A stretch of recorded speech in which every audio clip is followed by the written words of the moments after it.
சைட்ல நிறைய ப்ராஜெக்ட் இருந்தாலும் சார் வந்து ஃபுல் அண்ட் ஃபுல் ஃபோக்கஸ்ல நார்த் சென்னை இன்னைக்கு வளர்ந்துட்டே இருக்கிறதுனால, அதாவது என்ன சொல்லுவாங்கன்னா, வளர ஏரியாவுக்கும் வளர்ந்துகிட்டு இருக்க ஏரியாவுக்கும் வளர போற ஏரியாவையும் எப்படி முதலீடு போடணும் அப்படின்னா, கரண்ட்ல நம்ம கஸ்டமர்கிட்ட என்ன பேசுவோம், எங்க இதெல்லாம் வளர்ந்துருவாங்க போட்டுக்கோங்க அப்படின்னு சொல்லுவோம், கரெக்டுங்களா?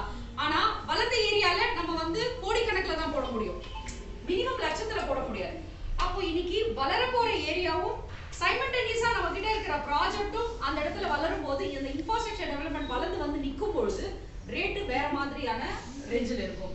இப்போ நமக்கு அதனால தான் நார்த் சென்னையில ஃபோக்கஸ் பண்ணியிருக்கோம். ஸோ ஃபர்ஸ்ட் ஆஃப் ஆல் நான் வந்து மிகைந்து வியப்பா பார்க்குற ஒரு விஷயம் என்னன்னா, எல்லாருமே வந்து சிட்டில இருந்து போயிட்டு அவுட்டர் போவாங்க. இப்போ எல்லாமே அது சிஎம்டே, இன்னும் கொஞ்சம் வருடத்துல எல்லாமே சிஎம்டே தான், டிடிசிபின்னு இருக்காது. அதுல நம்ம கம்பெனி ஃபர்ஸ்ட் ஸ்டார்ட் பண்ணது பொன்னேரியில கிட்டத்தட்ட ஒரு 100 ஏக்கர்ஸ்ல நிறைய ப்ராஜெக்ட் பண்ணி சார் கன்ஸ்ட்ரக்ஷன்லாம் கூட பண்ணி கொடுத்துருக்காங்க. அடுத்து மீஞ்சூர் வந்தோம், மீஞ்சூருக்கு அடுத்து ரெடில்ஸ் வந்தோம், ரெடில்ஸ் வந்து இப்ப மாதாவரத்துல இருக்கும்.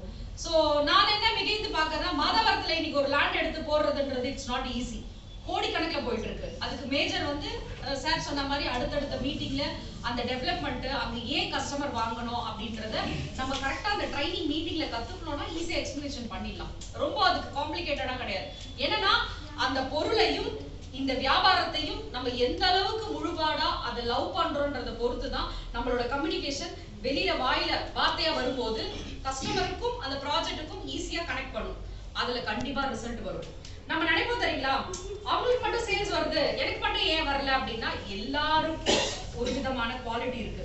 சரி, எனக்கு ஒரு டேலண்ட் இருக்கும், மேமுக்கு ஒரு டேலண்ட், எல்லா டேலண்ட்டும் சேர்ந்துதான் இங்க உட்கார்ந்துட்டு இருக்கோம். இன்னைக்கு நம்ம இங்க உட்கார்ந்து இருக்கிறது ஈஸி கிடையாதுங்க. எங்கேயோ ஒரு இடத்துல எதுக்கோ ஒரு இடத்துல கனெக்ட்ல இருந்து அந்த தேடுதல் இருந்ததுனால சார் சொன்னதான் ஆண்டர்பிரனர் உருவாக்கணும்னு நினைச்சோம். ஆனா உட்கார்ந்து இருக்கவங்க ஆண்டர்பிரனர்னா கொஞ்சம் யோசிச்சு பாருங்களேன், சந்தோஷமா இருக்குல்ல அது நம்ம கேட்கறதுக்கு. Thank you so much.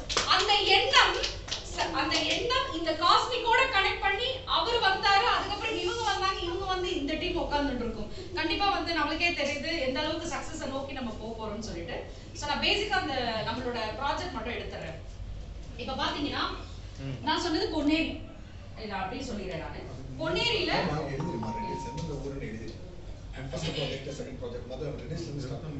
இப்படி இருந்து போட்டுங்களா சார்?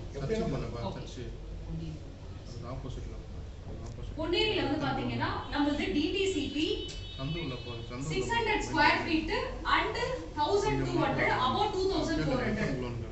இதுல வந்து பாத்தீங்கன்னா per square feet rate 450 into 600 போட்டீங்கன்னா 2,70,000ல நம்ம கிட்ட ஒரு ப்ராஜெக்ட் இருக்கு. இது லோ பட்ஜெட். ஓகேங்களா? நெக்ஸ்ட் மீஞ்சூர்ல அதுவும் லோ பட்ஜெட் தான். DTCP per square feet 450 into 600 2,70,000. இந்த மீஞ்சூர் ப்ராஜெக்ட் எல்லாமே சார் சொன்ன மாதிரி சாப்பிட்டுட்டு இருக்கீங்க இல்ல அடுத்த மீட்டிங்ல வந்து எங்கெங்க கனெக்ட்